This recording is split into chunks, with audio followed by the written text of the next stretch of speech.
बिस्मिल्लाहिर्रहमानिर्रहीम। अस्सलाम वालेकुम फ्रेंड्स, दी अरब इन्फो चैनल में मैं आप सबको खुश आमदीद कहती हूँ। उम्मीद करती हूँ आप सब बिल्कुल ठीक होंगे। आज की वीडियो में हम बात करेंगे पाकिस्तान समेत कई ममालिक से आने वालों के दाखिले पर पाबंदी में तोसी कर दी गई है।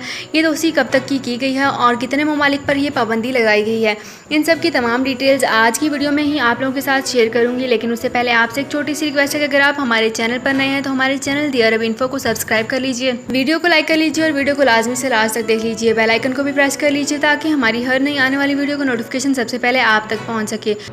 सऊदी अरब में मकीम गैर मुल्कियों के लिए बहुत बड़ी खुशखबरी आ गई है। अब कोई भी शख्स जो अपने मुल्क जाना चाहता है और उसका इकामा एक्सपायर हो या इकामा वैलिड हो, शिरका बंद हो, मुसस्सा बंद हो या कफील छुट्टी ना लगा रहा हो या कोई भी मसला हो, तो आप हमारे साथ रब्ता करें। हम इंशाल्लाह आपको 3 दिन के अंदर अंदर एम्बेसी के जरिए आपका खरूज लगाकर आपको आपके मुल्क वापस भेज देंगे। कोई भी इंडियन, पाकिस्तानी, नेपालियन, बांग्लादेशी, श्रीलंकन या किसी भी मुल्क का हो, वो आसानी से बगैर किसी परेशानी के अपने मुल्क वापस जा सकता है। जी हाँ, स्क्रीन पर आपके सामने जो नंबर शो हो रहा है इस पर आप कांटेक्ट करें। इंशाल्लाह 3 दिन के अंदर अंदर आपको आपके मुल्क वापस भेज दिया जाएगा। मतलूब केस वाले रब्ता ना करें। शुक्रिया।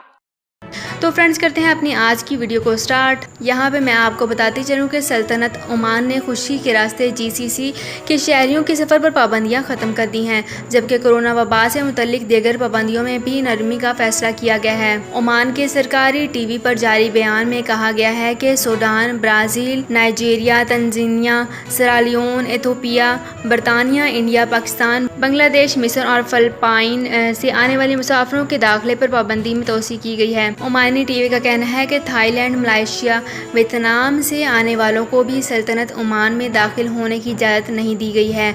इलावा अजी ऐसे तमाम गैर मुल्कियों को जो सफ़र से पहले 14 रोज़ के दौरान किसी भी ममनुआ मुल्क में गए होंगे, उन्हें भी ओमान आने की इजाज़त नहीं दी जाएगी। ये पाबंदी गैर मुअय्यना मुद्दत के लिए लगाई गई है, जो कि जल्द ही ख़त्म कर दी जाएगी। ओमानी टीवी का कहना है कि ऐसी मसाजिद की बहाली का फैसला कर लिया गया है जिनमें कम अज़ कम 100 अफराद नमाज अदा कर सकते हैं। ये मसाजिद 5 फ़र्ज़ नमाज़ों के लिए खोल दी गई हैं।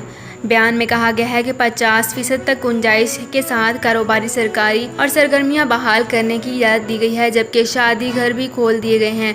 ताहम 30% गुंजाइश के साथ ही लोगों को आने की इजाज़त दी गई है। तो फ्रेंड्स, ये थी मेरी आज की वीडियो। उम्मीद करती हूँ आपको ये वीडियो पसंद आई होगी। अगर आपको ये वीडियो पसंद आई है तो हमारे चैनल को ज़रूर सब्सक्राइब कर लीजिए, वीडियो को लाइक कर लीजिए और वीडियो को लाजमी से लास्ट तक देख लीजिए। बेल आइकन को भी प्रेस कर लीजिए ताकि हमारी हर नई आने वाली वीडियो का नोटिफिकेशन सबसे पहले आप तक पहुँच सके। तो फ्रेंड्स, मिलते हैं एक नई वीडियो में एक बिल्कुल नई अपडेट के साथ। अपना बहुत ख्याल रखिएगा। अल्लाह हाफिज़।